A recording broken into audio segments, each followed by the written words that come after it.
Hey everybody, I'm back here to tell you what I think are the 5 things every figure collector should know. Did you know that you should open up your figure boxes? We're used to thinking about old Star Wars figure collectors where everything had to be in mint condition and you couldn't take it out of the box, otherwise you'd ruin its value. But in reality, PVC figures need to be exposed to oxygen. Did you know that if you leave them inside of the boxes, you're actually depriving it of much needed oxygen and you're going to create a problem with that figure? The big issue is the plasticizer that's added during the manufacturing process starts to leak out of the figure. That's why when you get an older figure and you feel that it's very sticky, that's because that's that plasticizer that is now leaking.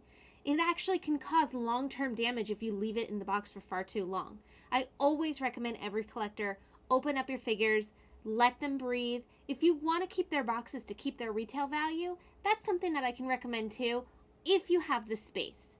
Currently, I don't keep my boxes anymore, but that's another story. Opening up figures out of the boxes, it can lose some of the value for some collectors, but really in the anime figure collecting world, it isn't always that big of a deal. As long as the figure is still in good condition and the box is in good condition, you usually can get about the same price on that secondhand figure. So go ahead, open up those babies, don't let them get damaged up in their boxes any further, and let them experience the world on a shelf or in a display case, wherever you want to put them.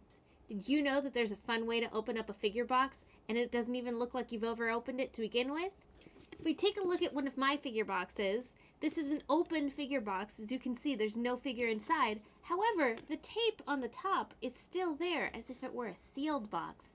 How did I achieve this? Well, simply you open it from the bottom. If you take a look at the bottom, it's actually opened up with these flaps that you can just simply open, pop out, and look at that. You can pop your figure right out and nobody's the wiser. Obviously, it won't work for all figure boxes.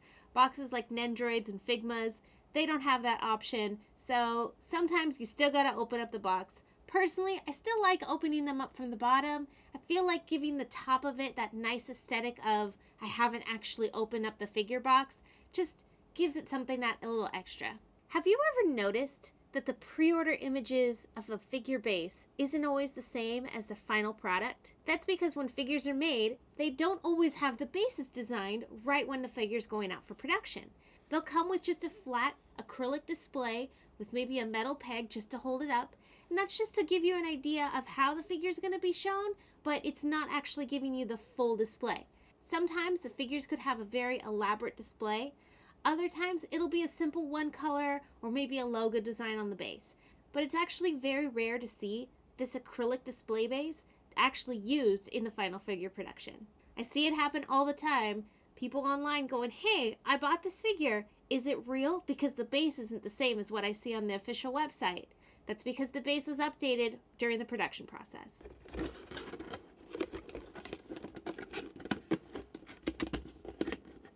Did you know that if your figure arrives and it's got a manufacturer's defect, you can actually contact the manufacturer directly?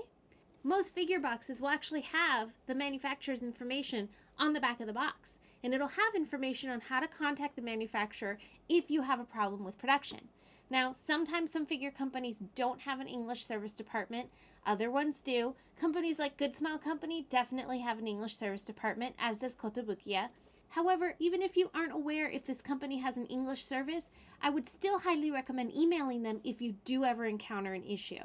Personally, I've used this support system many times in my figure collecting career. I've gotten figures that the bases have already arrived broken, parts are missing, anything can happen in transit. This is definitely something everybody should know and everybody should be aware of in case your figure ever arrives damaged. Some retailers will ask you to contact them directly first. That's always a good option if the retailer requests it.